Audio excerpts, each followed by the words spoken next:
Welcome to my channel. This is JCM Berne, author of The Hybrid Helix, among some other things, and this is Book Burning, where I talk about books, but I promise to never ever burn one. And a little pun there. And today I want to talk about a subject that's been making the rounds, and it seems to make the rounds quite frequently in the BookTube world, and that is there something wrong with BookTube, or the problem with BookTube, or why are all the BookTubers reading the same books, and so on and so forth. Different iterations of the problem. What's the problem with BookTube? And, different videos are saying different things. I'm not trying to pin this on any one particular creator, but we do see quite a few of these kinds of videos and people getting upset, and some legitimately so. And I also hear this chatter from, for example, people who are outside of the BookTube world, like authors, talking about, oh, there's this problem, there's this thing they don't like about how BookTube works. And I thought I could perhaps offer a slightly different approach or a way to think about this that might help resolve some of the apparent discrepancies with some of the problems we think we see that maybe aren't really problems in the BookTube world. Not to say anything's perfect, but you'll see what I mean. So I want to start in kind of a weird place. I want to talk about what we mean by a problem. And I think by the time I'm done, you'll sort of understand why I'm starting at this very basic when defining what a problem is. And the way we have to look at it is like, let's start with something very simple and not BookTube, right? Let's talk about this camera, right? So I'm had this webcam on which I am recording this video. And like, when would I say there's a problem with my webcam? That sounds like a dumb question, but we sort of understand. Well, what is the webcam for? What is its purpose? What am I looking to get out of the webcam? And we kind of know. We want the webcam to take pictures, we want it to work, we want it to record when I hit record and not record, right? We want the images to look good. Well, in my case, maybe not look good, but look accurate. Making me look good is probably more than I can ask for from a webcam, but I can at least say accurately portray what I actually look like. And if it didn't do those things, so for example, if I turned it on and the little light didn't go on, it didn't record anything. Okay, now I have a problem with my webcam. Or if it took an image and the image was like, the colors were off, or it was too dark, you couldn't see anything even though the room was brightly lit. Oh, there's a problem with my webcam. We understand what the webcam's for. We understand its purpose. We have very specific criteria that no one would dispute. Everyone knows this is what the webcam does, right? We understand that. So we all know what it means when we say there's a problem with the webcam. I think if I called, I don't even know what company makes this. I should know that Logitech maybe. But if I called Logitech tech support and I said, look, I put bread with butter on top of the webcam and it did not toast it. I didn't get toast. They would say, sir, I don't think you understand what the webcam does or what it's for. They wouldn't say, oh, to fix that, unplug it, plug it back in, maybe update the firmware. But if I said, oh, look, my webcam isn't taking video, right? I'm trying to record myself and all I get is a blank screen. Then okay, unplug it, plug it, whatever they would say. I have no idea what Logitech would say, probably time to replace it. But you understand my point. If I said, look, my webcam's broken, it's not making toast, they would say, there's something wrong with you, not the webcam. But if I said, oh, but it's not taking video, okay, now we'll address your problem, we'll troubleshoot. So my point is, with BookTube, what is the purpose of BookTube? And with the webcam, it's sort of obvious. With my toaster, it's different, but equally obvious what the toaster's supposed to do. But what is BookTube supposed to do? What is it for? And that's where our problem comes when people say there's a problem. More often than not, what I see people doing is they want something out of BookTube. They want it to fulfill a certain purpose, a certain function. They're not seeing it fulfill that function. They go, well, there's a problem with BookTube. And my point is, I suspect the problem is with what they want, with what their expectations are, which is that they want something that BookTube just doesn't do and isn't trying to do. And what is that? I think if you look at their complaints, it becomes pretty obvious. Like, what are they looking for? And I think for a lot of authors, for example, they go to BookTube like, oh, look, these guys are not reading outside of their comfort zone or out of the things that are most popular. They're all reading the same things, or they're not really reading the best things, right? They're not out there discovering. And usually when an author says it, I got to be honest, what we mean is they're not reading my books. I don't mean me specifically, but that's what an author is saying. That like, why are you guys talking about Christopher Rocchio again? Yeah, we've all heard this. You should be talking about my book and getting me new readers and purchasers so I can, retire or buy that Porsche I've been eyeing or whatever it is that I want to sell books to fund, or just so I can have more readers because I like having readers, and readers are why I'm doing this. Whatever the purpose is, I'm not trying to always say it's nefarious. And so we look at BookTube and we see, there's another. They're talking about the same 6 or 7 series. Oh, there's a top 10 video. Is this going to be 10 things I've never heard of? No, it's not maybe one thing I've never heard of, or maybe one thing I haven't read, but 9 things. It's all, Malazan's on there again. What a shock, right? And I love Malazan. I'm not dissing Malazan, but this is the issue that happens. Certain people, again, maybe especially authors, but certainly other people, they're looking for BookTube to find new things, discover, especially them, only talk about the things that have the highest literary quality. And that term, literary quality, that can mean different things to different people. So I don't want to say there's a universal thing, but usually when someone is thinking that, they're not reading the best stuff. And what they mean is that, they're reading Red Rising. And to me, that's not great literature. And I'm not saying that Red Rising, I actually don't like Red Rising. That's a separate issue. But we can have a whole discussion about what they mean by literary quality. That's a different topic. We don't have to go into that. But you understand that different people have different senses of what's good or great works. And that if BookTube isn't talking about those things, then people, that's the problem with BookTube. And the thing that we need to understand, and you can complain. If you want to complain and whine and moan, the BookTube's terrible, they're all reading the same things, that's fine. I'm not going to stop you. I don't really care. But you have to understand you're making a very simple mistake, which is you were thinking of BookTube as fulfilling this purpose of discovering new things, discovering things of very high quality, discovering things no one else is talking about. That's not what the system is designed to do, and that's not what the people are really trying to do. And I'll explain. Because everyone at BookTube is working through an algorithm, right? And it's a social media algorithm. And I don't just mean the YouTube algorithm. It's a little more complicated than that. People make videos that they want to be seen, right? Because you don't make same way you don't write books if you don't want anyone to read them, or maybe you do, but you don't publish them. Booktubers are looking to get views, and they're looking to get community, and they're looking to have a reach.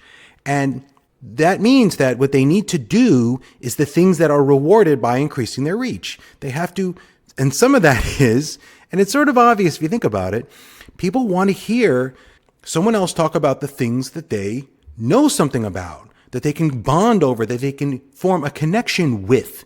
So I have booktubers that I love who, when they talk about Malazan, I'll watch every second of every video because, this is something we can connect over. They say something about Fallason. I'm like, we can connect about this because I know what they're talking about. I understand. We're on the same, maybe we're on a different takes on Fallason, but we both understand the subject matter. They're not talking about something I'm unfamiliar with. But when those same booktubers talk about a book I've never read, or especially if I have never read it and know nothing about it, I get bored because there's no connection there. It's like, they're saying something.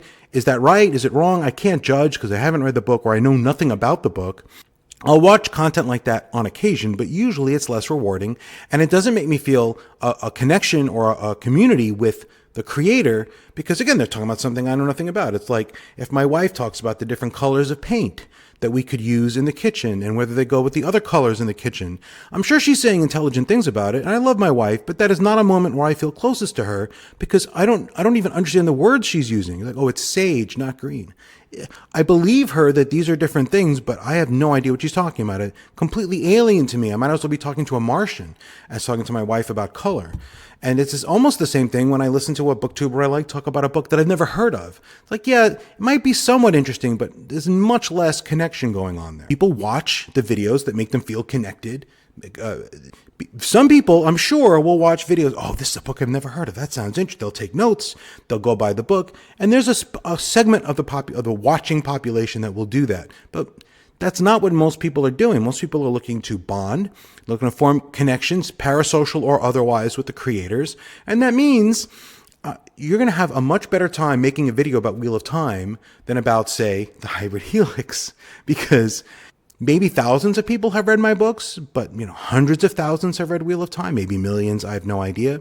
So your potential audience to connect with, to bond with, is so much larger and so much more robust that if you want to build your channel and you want to create these connections and you want to expand your reach and build a community, you've got to spend most of your time talking about things like, bestsellers, right? Within the genre, right? Wheel of Time, the Malazans, the Will of the Many, right? The books that people have actually read rather than, Look, I can make a whole channel talking about like forgotten sci-fi classics of the 80s. And maybe there's an audience for that, but it's so much smaller than the people who want to talk about Sun Eater or who will feel connected to you when you talk about Sun Eater. Because people today are reading Sun Eater, and guess what? People today aren't reading the forgotten classics of the 80s because they're forgotten. It's not going to happen. Or maybe, there'll be people with a channel every once in a while. They'll, oh yeah, we'll talk about a forgotten classic from the 80s here and there. And it happens, and there are channels that do that.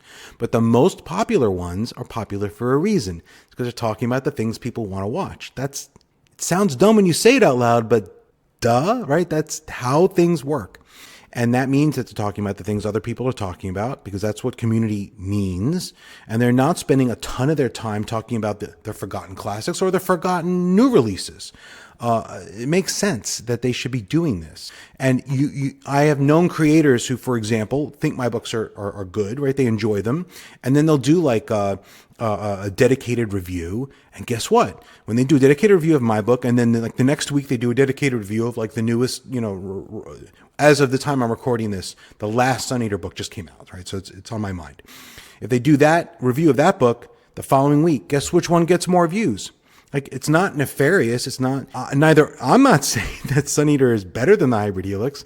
I don't know, right? Like, that's a separate conversation. But even if that creator thought, and I'm not saying they did, but even if that creator thought that my books were better, they know they're going to get a 10th as many views and a 10th as much, maybe less, but a small fraction as much interaction and feedback and community talking about the newest Hybrid Helix versus the newest Sun Eater. What do you think they're going to do? Well, I can kind of tell you, right? They're going to make two choices. One, they Hybrid Helix, and that's wonderful. Or two, they spend more of their time talking about the Sun Eaters of the world, right? The popular, well-known books that will bring them eyeballs, will bring them connections, will bring them comments, will bring them interaction, will convince another booktuber to bring them on their channel for like a combined live stream, whatever, right? All the things that they're looking to get out of what they do. The ones that are always going to choose the thing that maybe they think is better, but that no one's ever heard of, they have channels, but you're not watching them either because their channels are tiny.